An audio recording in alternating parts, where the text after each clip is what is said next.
I'm shy. I'm like, you don't want God to punish you, because if this is your gift and then you have been led to meet a producer, do you know what I mean? And I say sing. And you say you're shy. I'm shy. This is for some people. Do You you know what I'm need to hear saying? it. Take your Boom! opportunity, seize it. It's like I'm taking shots at somebody here, but it's no, I'm not really taking shots at somebody here.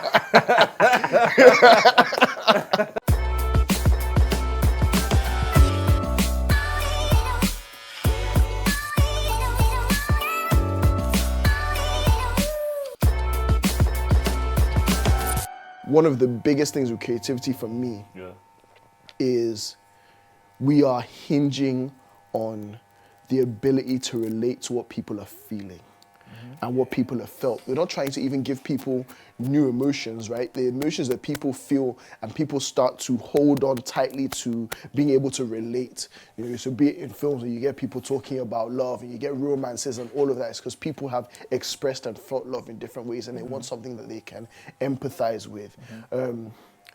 I've sat with you and watched you now. How does that reflect itself when you're creating music and understanding sound? Because I see so much the power and the importance of sound these days.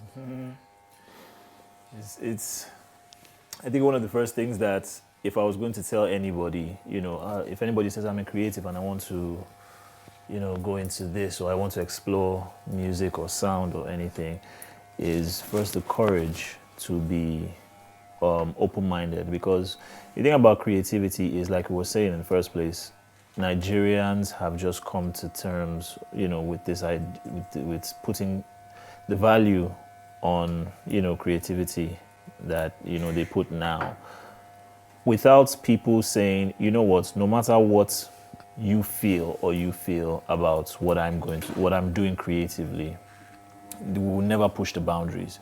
We'll never get to the point where we'll be able to say, you know what, people that make Instagram videos, we are going to pay them as influencers because we see the value in what they're doing. You know what I mean?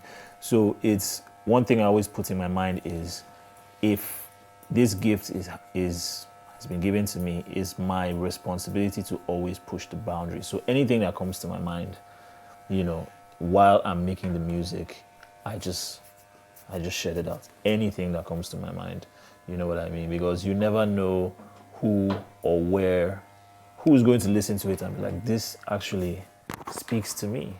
There are different formats already that exist with, club music or Afro-pop music. No, but how about merging everything together and doing something different? And then somebody somewhere is like, you know what? I've been waiting for this sound since, and nobody ever, I just thought that it would never happen. Or I've been waiting for this topic, for somebody to talk about this, and it never happened. So I just think about, pushing the boundaries and not allowing what the norms are to define what you know what I mean. And it's important, because I think that's another reason why I wanted both you guys here, was that idea that you're doing stuff and you're being noticed and you're being respected for the things that you're doing, right? But you are by no means mainstream whatsoever, right? It is unexpected. And there's an essence and importance to that aspect of creativity. That creativity is only really creativity if you're trying to push something different. If you're bringing the same thing as someone else has done, you're not actually creating. You're just replicating or putting something else. You're just, you're just churning something else out of the same factory. Yes, true. And there's an importance to do things that are undone, importance to do things that aren't what people are looking for. And I was mentioning this earlier, the idea of creating something that people want without them yet knowing that they want it. And so how do you start to find that new aspect? Is it something that you have thought of before, or are you constantly exploring things finding things by accident? I think it's a mix of both for me. So I'm sure Ikon will be able to relate to this. Sometimes when you're working, you're either making music or you're trying to give birth to an idea, you can just stumble on something by mistake. And more often than not, it happens a lot. 9 out of 10 songs that you make, there are like a ton of mistakes in them that you've made, and you just go along with it. So sometimes it's not even knowing that you want this until you hear it. And you're just like, oh my God, this is amazing, and you put it in. Other times it's like, if I think of an idea I don't know how it's going to go until I execute the idea. So it can be far out. But I'm like, okay, how will I execute it that people will be able to understand it? Because part of this whole creative process is people's ability to understand what you're doing. If you don't understand what you're doing, then you're not really doing anything. You're being creative, but you're isolating yourself. Yeah. Right? People have to understand what you're doing. And not everybody will understand. Sometimes your content might be so intelligent, not everybody will be able to relate. So, and that's the problem I have. I won't say it's a problem, but I won't say that. It just sound like a little bit of vanity. Like, oh, that's the problem I have. My thing is just so intelligent but that really no one though, understands I have been. People have told me several times to dumb it down. They said, "Hey, no, dumb it down. Your jokes are too intelligent." But I found a workaround. So this thing I do every Wednesday, the puns I do every Wednesday. I didn't want to stop because I liked what I was doing. People understood, but not everybody did. And I'm like, okay, how do I get people to understand? So what I did was add visual cues to the videos, so they know what to look out for, right? Because if you just hear me, you might not get it. But when you see the visual cues, you now put two and two together, and it now makes sense to you. So a lot more people got on board, right? So sometimes you just don't know what you're looking for until you find it. You find people who the depth of their creativity has been found with the things that you don't have. Because when you have to find a workaround, You'll be very you realize that innovative. like it brings different levels of innovation out of you. If you have to work with, we have to sort out what it is, what's lighting like, then you start to find creative ways to use space to be very resourceful. view things. Like, and we're having a conversation about this, can't remember who the name of the guy is, who, he does live sound. Yes. And so he doesn't use the production stuff. He actually goes and tries to create stuff that will make the sounds that he wants to create. And so how do you get there? The levels of creativity it takes to build and make sounds you've never heard before. To go and actually find things and just hear what something is like. You go out and, because for me, it's understanding where do you get your inspiration from? Everything. What is going on in the world around you? Are you alert to the opportunities there are to create in a different way? And why I wanted to have this conversation was for people that are creative, but haven't realized it or don't know how to step into that realm of creativity or see what it is that is in front of them that are opportunities. Because sometimes you can have a mindset that stops you from, because you have been through different things or you struggle in different areas, not to actually see the opportunities that are there. And so how do you start to open your mind and change your mentality to a position where you are more receptive of opportunities around you? And I can tell you how, I think it's in line with everything I was saying, having the courage. But sometimes, things happen to people that drive them to tell their story.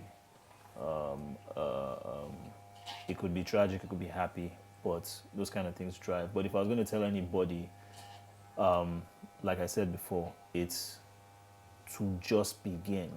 If you never try, you will never ever know. You will never know. That's just it. So I had a conversation in the studio one day with a friend of mine, and there was a therapist in there, and they were talking about, how people worry about, okay, I'm in my 20s, by 20 I should be doing this, by 30 I should be doing this. And, they asked for my 2 cents, and I said, yeah, when I was 20, I thought I was going to be doing something. When I was 25, when I turned 30, I thought I was going to be doing something else. But it just kept, it was nothing like I expected. Yeah.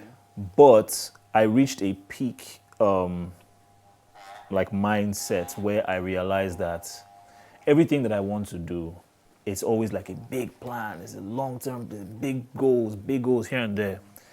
And I started putting pressure on myself and realized, listen, I have the rest of my life to accomplish these goals.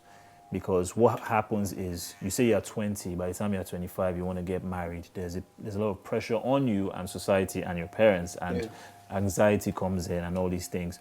And it may not happen because of that. You know what I mean? Yeah. To changing the way you see it and say, listen, these things will happen. Not to procrastinate, but know that these things will happen. What do I want to do first and do well? Focus on that.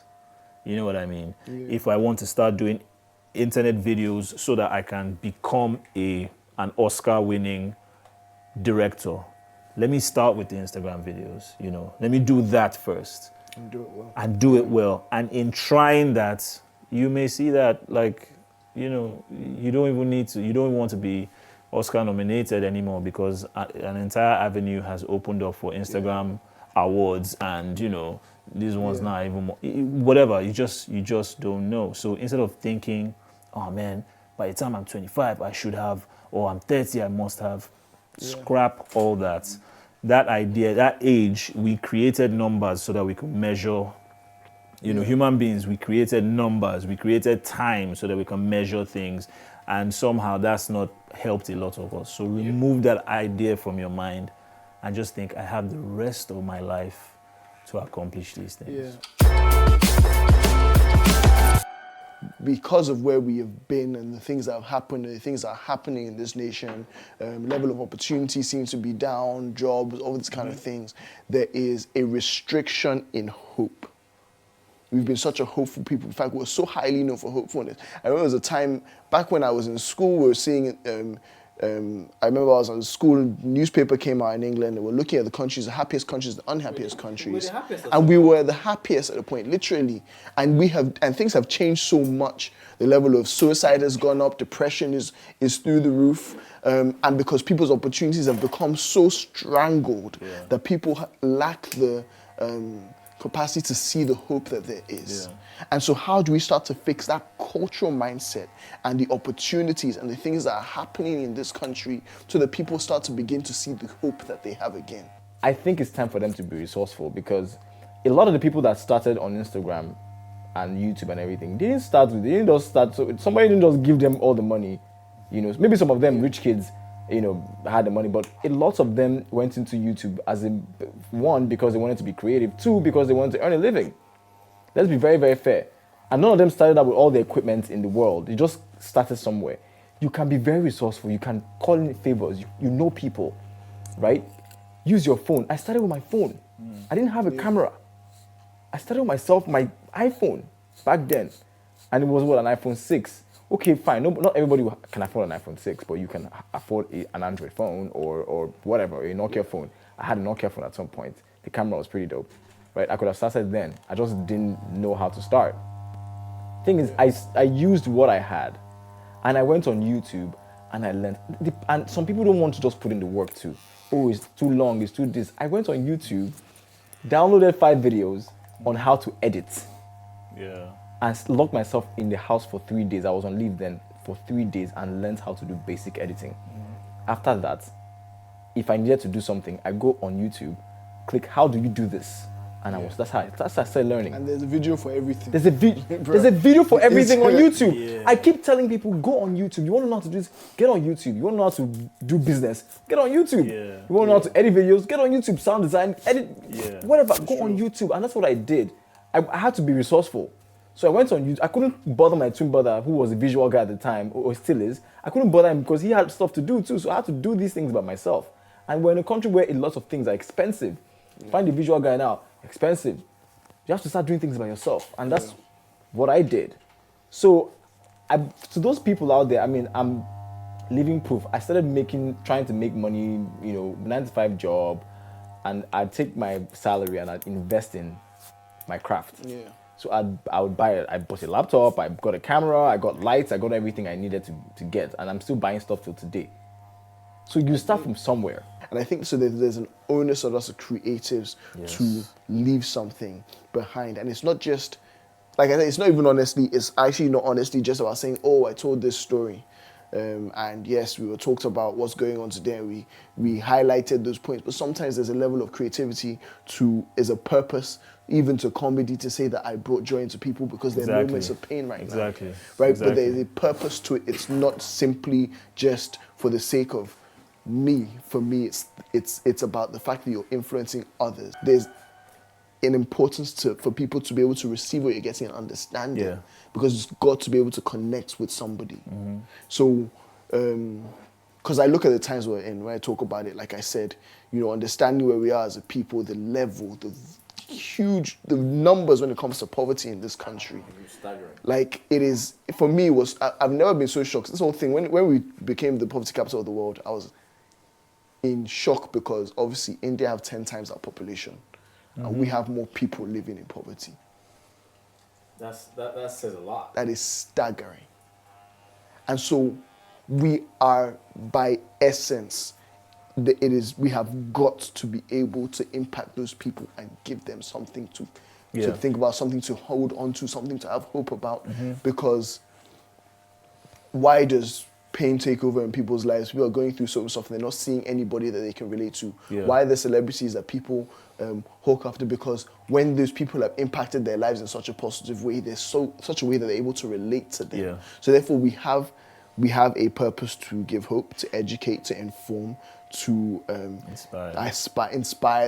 Something has to come out of the stuff that we're doing. It cannot be that I created something just to say I created something. What is the backing?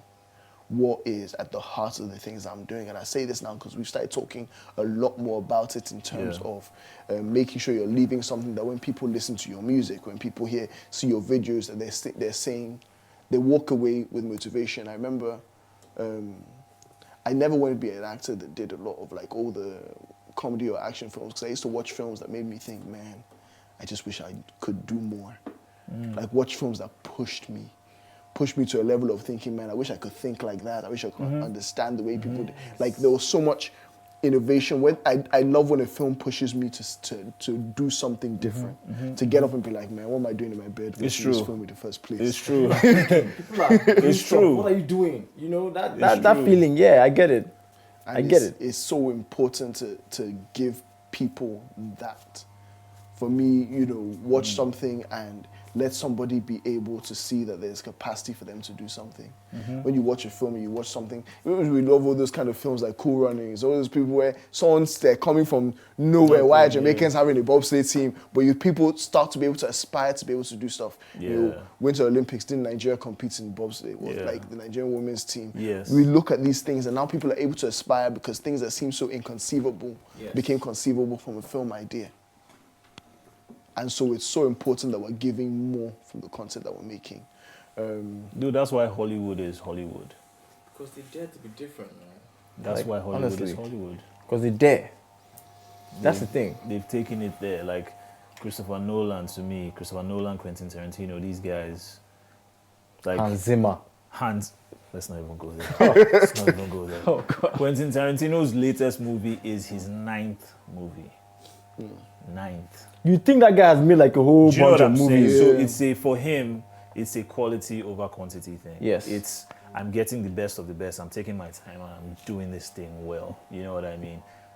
This is the level where you see these guys doing stuff like that nobody else is doing. It's inspiring for people that have the potential creatively to be like, man, I had that idea, but I didn't think, this guy's taking it to the next level. You know what? I'm going to do my own. It's just like you were saying, I'm just going to do my own, you know what I mean? So yeah, we also have a responsibility to be as excellent as we can with the level of creativity that we've achieved. So like as I am now, I don't think that anybody expects anything below, a certain standard. Ikon, let me quickly say something here. Yeah. When it comes to inspiration, Ikon's album, nobody has done what he did in this country. He told his story. And when you listen to the album, there's no way you're not going to have your own image in your head. You're not going to paint your own image, because he told the story not by telling the story, but by acting it out audibly. So nobody has ever done that. When I heard that album, I'm like, I remember where I was. I'm just like, yo, this is what this. As in, he did it in his own way, So he's not trying to be this person or that person. He wasn't trying to be anybody else but him. So, and I'm pretty sure that idea, you didn't think about it. It just came. That kind of idea, it just seems like it just. I think during my day when I just go about living, I'm always taking things in because you never know. I think it's just the way that I'm built. And it starts to form in my subconscious. So when I go to sleep, sometimes, not all the time, sometimes it just shows up there. It just manifests there. So I would hear a complete song. And you know, the thing about dreams is it feels like a different realm because the way you feel, when you come out of it, you can't explain in detail. But when you're in there, you say, that guy wanted to slap me, but he was dancing. You know, You but just you could know. feel Yeah, in your you just dream. know. Yeah, so in my dream, I hear these songs, like they are real, very real. As soon as I wake up, and it's the irony of the whole thing, you start to forget. Yes. And I know that I start to forget as soon as I wake up. So what I do is, as soon as I wake up, I just take my phone, start to record whatever I can, and just talk and say, so in this part, I did this, and I saw this, and I said this, and blah, blah, blah, blah. And with Solomon, what happened was, as soon as I did, I started walking to the studio. You know, I just started and I was saying what I was saying, like I was mad. And then I got to the studio, flipped the sample. In my dream, I had the idea of the bird and a wolf, because in my dream, I was a bird, and eventually I turned into a wolf. And what was the difference was, I was a bird in the sky, flying, you know, overseeing everything, thinking that yes, I've arrived. But somehow in that dream, I didn't feel comfortable being that. I felt like I was too high. I felt like, you know, that wasn't the position. And when I was a wolf, I was on ground with everybody. Like, let's make this thing happen. I felt more comfortable there. I felt like this is where I'm supposed to be. So when I woke up, like, it sounds crazy, but I felt like I was the wolf, you know. Like, hey, this is me. I know, I really know what I'm supposed to be. So in my dreams, things manifest to me, like for real. Like that's where I'm at now in my life. In my dreams, creative things, like I see the full, and it's so real there. The issue now is to recreate it when I come out of my dreams. It feels so real. And you know, like you said, you start to forget. So like when something happens in your dream, you have, and then you're touching on and trying to grasp onto the things that you remember. Yeah. And there's like almost an incomplete. So you know, you still feel like there's still so much more to come, because there's still a way to perfect the thing that was presented in the dream. And because of this problem, strangely enough, I've started looking into lucid dreaming. Bro. If we get into this conversation, we'll not finish here, because the truth is, I think when they say, you know, look within yourself, look within you, the answers are there. I think it's true. I think it's true because there is truth to it, right? Because sometimes the world influences you to think that you want to do it a certain way. You want to get the Oscar, and that will make you feel accomplished. The world's definition of success. Yes. But all you wanted to do was mix this song well. Bam. And when you mix it well, the happiness is like, oh, Lord, thank you, I've done it. You know, like sometimes I'm in the studio, I play a song, I'm like, you know, so I'm still working on this song. Somebody hears it and be like, fam, it's done. I'm like, done. Don't you hear that? Can't you hear this? Yeah. Can't you hear the snare is not really, I want to change. They're like, bro, it's done. So it doesn't make me happy for people to say, we like your song. That's not it. That's actually not it for me. For me, is I make this song and somebody sends me a message and says, I lost my mom yesterday and I listened to your song and I think I can go on. I'm like, there we go. Yeah. I think there's so much depth to realizing that. And this whole idea, like lucid dreaming, understanding your dreams, for me, it comes to that whole idea of being created to create. You know, you talk about how God created us, so looking at the imagination you have, what happens when you dream. For me, I've always received it and said that that capacity for us as human beings to do that is God-given. It is. You know, I was talking to you about this the other day, the idea that like Psalm 82 says that ye are gods, there's an aspect of God within us, and so understanding the capacity we have, therefore, to create things. And so the ideas, the imagination, the dreams that you have, there's so much purpose within it for you to then try and manifest those things. So when you say the answer is within, it's because God has birthed something into your mind, through your dreams, through your imagination, and there's a purpose and there's a expectation on you to pour that out into other people. Thank you so much, guys. Yes, sir. Thank you for having us. It's a For pleasure. sure. I was gonna give you my thing, but I wiped my sweat. I was gonna let you mic drop because there was some dopeness there, but I won't give you this to mic drop with. Go ahead. That's right. How about that?